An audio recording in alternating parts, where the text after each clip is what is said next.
Hello, this is Lishan Hirschberger, and I'm so excited that you stopped by to watch my very first YouTube video. For today's crafty project, I'm excited to show the new Kaleidoscope Stencil from Right at Home. They recently had a new release of stencils that you should check out. I will have their site listed down below so you can check out their new release. And this Kaleidoscope is part of that new release. This stencil set, it's a 5-piece stencil set that is a 6x6. Each stencil is labeled 1 through 5, so that way you know which stencil you should use first and so on. I also liked that each layered has parts that are covered that you previously inked, so you don't have to worry about blending another color into an area that you previously inked. So that's really fun and really good because you don't have to worry about that. Just worry about having fun using whatever colors you like and whatever colors you have already for your project. I also used on this project their new blending brush. I liked how it grabbed color really easily, how smooth it blended when I was putting it on my cardstock. It was really nice, and I love the fact that once you're done with your brush, it comes with a little cap. You can pop that cap on back again and put it, store your brush, and you don't have to worry about the bristles of your brush getting damaged because that cap will protect it. For the inks that I used on this card, I use inks from Pink Fresh Studios, and I usually gravitate towards pink tones. Pink is one of my favorite colors, but I wanted to do something different, grab another different color family, and I opted for purples. And I like that I chose those colors because at the end it looked really, really nice. So that's what I'm gonna be doing here. I'm gonna be using each layer and using a different purple ink to color the background for this card. So for now, I'm just gonna speed up this part and we'll be back soon.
And we are back. I hope that you liked how that background looked with those ink colors. I think it looked really good, but I wanted to do something different for that last layer of the stencil.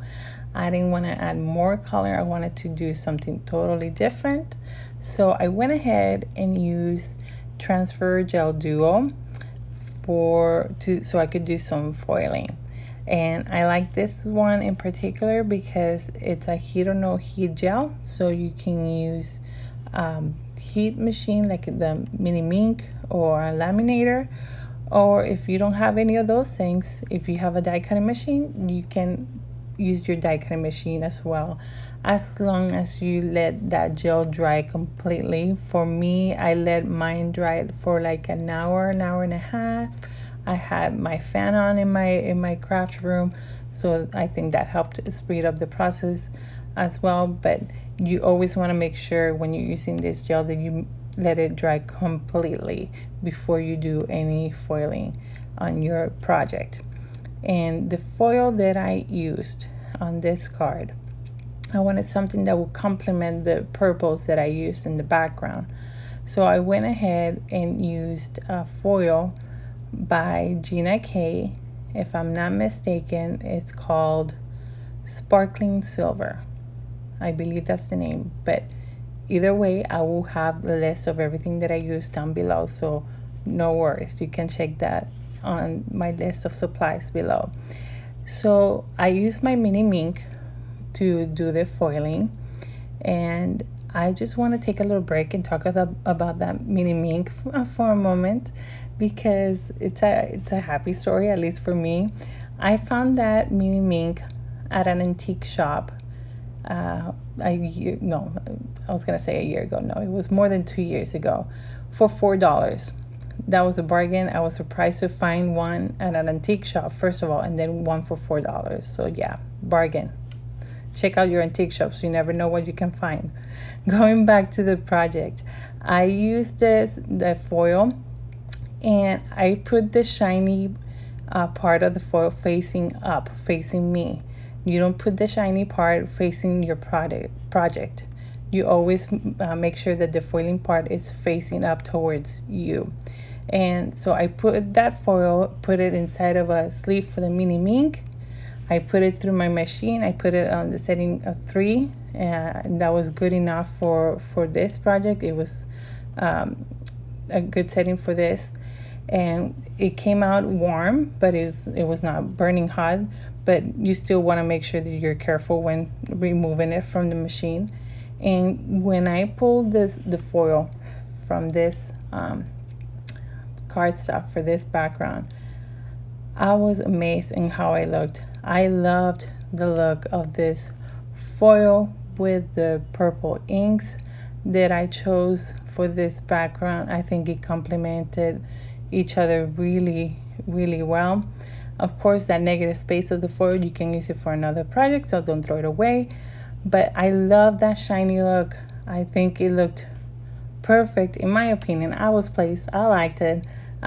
So I'm gonna go with that. I'm proud of that background that I created. It was a lot of fun to make. And of course, because foiling the shiny part was not enough, I'm gonna add more bling. So I added some silver jewels from Pretty Pink Posh, and I added some pearls from Trinity Stamps.